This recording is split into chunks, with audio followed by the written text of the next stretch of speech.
Bonjour à tous. Le système d'information ou système informatique est composé de plusieurs éléments. Grâce à ces composants, nous pouvons assimiler le concept d'une autre manière. Un système d'information ou informatique ne peut exister que si nous avons du matériel pour gérer l'information de l'entreprise. Ce matériel peut se présenter différemment. C'est un ordinateur fixe ou portable ou plusieurs. Ce sont des serveurs ou centres de données.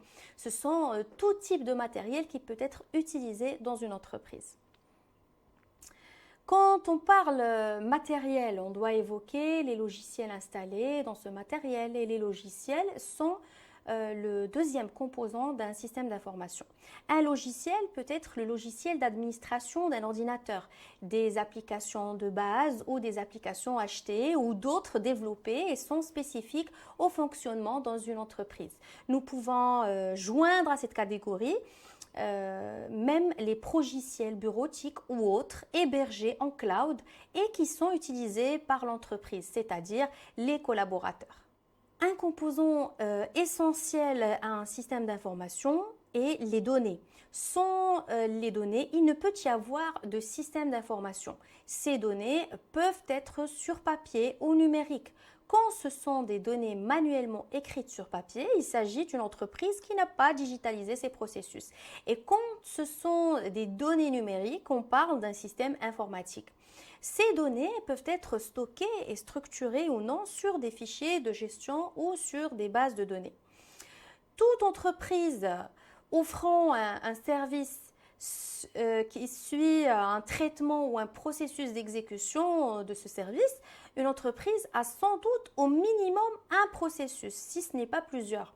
Le processus ou le traitement sont des opérations dans un ordre pouvant être formalisées ou pas et peuvent être exécutées au niveau de l'application ou le logiciel de gestion ou tout autre type d'application. Formaliser le process aide l'entreprise à les revoir et à les réajuster, à les améliorer et à les mettre à jour. Et lors des implémentations du nouveau système, elle trouve et vit la transition plus aisée dans le cadre de cette mise à jour ou dans le cadre d'une expansion. Alors, nous avons défini un système d'information selon le matériel qu'elle dispose, les logiciels, les données, ainsi que le processus de traitement de ces opérations. Il reste un composant aussi important, ce sont les ressources humaines. L'entreprise dispose d'un certain nombre de coworkers. Nous pouvons les positionner selon leur degré de responsabilité, à savoir les opérationnels, les tacticiens, les managers, les décideurs et les exécutifs. Chacun dans la hiérarchie lui correspond un type de responsabilité particulier. Tous ces types de ressources humaines peuvent exister ensemble dans une entreprise ou pas. Ceci dépendra de l'ampleur de l'entreprise, de sa maturité.